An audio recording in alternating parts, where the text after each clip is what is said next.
நண்பா, எல்லா வசதிகளும் இருந்தும் உங்கள் மனம் சோகமா இருக்கா? நீங்க இழந்து போன உண்மையான மகிழ்ச்சி எங்க ஒளிஞ்சிருக்கு? மகிழ்ச்சி வனம் என்ற காட்டுக்கே ராஜாவான கம்பீரமான சிங்கம் உருமியின் மனசு மட்டும் நிறைவு இல்லாம இருந்துச்சு. தன் சந்தோஷம் இந்த காட்டை விட்டு வெளியே எங்கோ ஒளிந்திருக்குன்னு நம்பி பக்கத்து நாட்டுக்கு கிளம்புது. அங்க ஞானி விவேகர் கிட்ட உருமிக்கு கிடைச்ச விசித்திரமான வேலை என்ன? பயனற்ற கூழாங்கற்களைச் சுமந்து கொண்டு மலை ஏறிய சிங்கம் அதன் உச்சியில கத்துக்கிட்ட பாடம் என்ன? சந்தோஷம் ஒரு பொருளிலோ அல்லது இடத்திலோ இல்லை. அது பாரமற்ற நிலையில் இந்தத் தருணத்தில் வாழ்வதில்தான் இருக்கிறது. உங்கள் கவலைகளை உதறித் தள்ளிவிட்டு இந்த கதையை பாருங்க. வீடியோ பிடிச்சிருந்தா லைக் பண்ணிட்டு உங்களுக்கு பிடிச்ச மகிழ்ச்சியான தருணத்தை கமெண்ட்ல சொல்லுங்க. சப்ஸ்கிரைப் பண்ண மறந்துடாதீங்க. வணக்கம் நண்பர்களே. மகிழ்ச்சி வனம்னு ஒரு காடு. ஆனா அதன் கம்பீரமான ராஜா சிங்கம் உருமி மட்டும் சோகமாக இருந்தார். செல்வம், வலிமை எல்லாமே இருந்துச்சு. ஆனா உண்மையான மகிழ்ச்சி இந்த காட்டை தாண்டி எங்கோ ஒளிந்திருக்கிறதுன்னு அவர் உறுதியா நம்பினார். ஒரு நாள் சிங்கம் தன் மந்திரிமார்களிடம் சொல்லிட்டு பக்கத்து நாட்டிற்கு கிளம்புச்சு. பல நாட்கள் அலைந்த பிறகு ஒரு மலை அடிவாரத்தை அடைந்தது. அங்கே ஞானி விவேகர் அமர்ந்திருந்தார். அவர் முகத்துல இருந்த அமைதியும் கண்ணுல இருந்த பிரகாசமும் இவர்தான் தன்னோட கவலையை போக்கக்கூடியவர்னு சிங்கம் உருமிக்கு உணர்த்துச்சு. ஞானி அவர்களே, நான் காட்டுக்கு ராஜா. ஆனா நான் மகிழ்ச்சியை இழந்துட்டேன். என் வாழ்க்கையில ஏதோ ஒன்னை தேடுறேன். ஞானி விவேகர் சிரிச்சார். ராஜா அவர்களே, உமக்கான தீர்வு என்னிடம் இருக்கு. ஆனா நீர் ஒரு வேலை செய்யணும். ஞானி தரையை காட்டினார். அங்க பல வடிவங்கள்ல, நிறங்கள்ல சிறு சிறு கூழாங்கற்கள் சிதறிக் கிடந்துச்சு. இங்கிருக்கும் எல்லா கற்களையும் நீர் சேகரிச்சு இந்த கனமான துணி மூட்டையில போடு.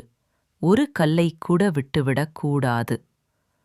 ஒரு ராஜாவுக்கு கல் பொறுக்கும் வேலையான்னு நினைச்சாலும் மறுக்காம சிங்கம் எல்லா கற்களையும் பொறுக்க ஆரம்பிச்சது. சிறிது நேரத்துல மூட்டை ரொம்பவும் கனமாச்சு. இப்போ இந்த மூட்டையை நீர் சுமந்து கொண்டு என் பின்னால் வரணும். நாம் இந்த கடினமான மலை உச்சிக்குப் போகப் போறோம்னு சொன்னார் ஞானி. ஞானி இலகுவா முன்னேற கனமான மூட்டையை சுமந்து கொண்டு சிங்கம் ரொம்ப சிரமப்பட்டு ஏறிச்சு. மூட்டையோட பாரம் சிங்கத்தோட தோள அழுத்த இளைப்பாற மூட்டையை கீழே வச்ச போதெல்லாம் ஒரே எண்ணம் ஓடுச்சு. நான் எதற்காக இந்த கூழாங்கற்களை சுமக்கிறேன்? இவை பயனற்றவை, எடை மட்டுமே. போராடி கடைசியில சிங்கம் மலையின் உச்சிய அடைஞ்சு மூட்டையை தூக்கி எரியும் வேகத்துல கீழே போட்டது. ராஜா அவர்களே, நீர் இந்த கனமான மூட்டையை ஏன் மலை உச்சி வரை சுமந்து வந்தீர்? நீங்கள் சுமந்து வரச் சொன்னீர்கள். இந்த கற்கள் பயனற்றவை, எடையும் பாரமும் மட்டுமே.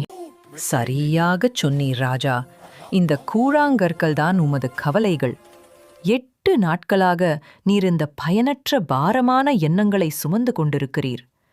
சந்தோஷம் என்பது ஒரு இடத்திலோ அல்லது பொருளிலோ இல்லை. அது பாரமற்ற நிலையில் இந்த தருணத்தில் வாழ்வதில்தான் இருக்கிறது. முனிவரின் வார்த்தைகள் சிங்கத்தின் தலையில் விழுந்த இடியா இருந்துச்சு. தாய் எவ்வளவு பெரிய தவறு செய்தோம்னு உணர்ந்து கண்ணீர் விட்டது.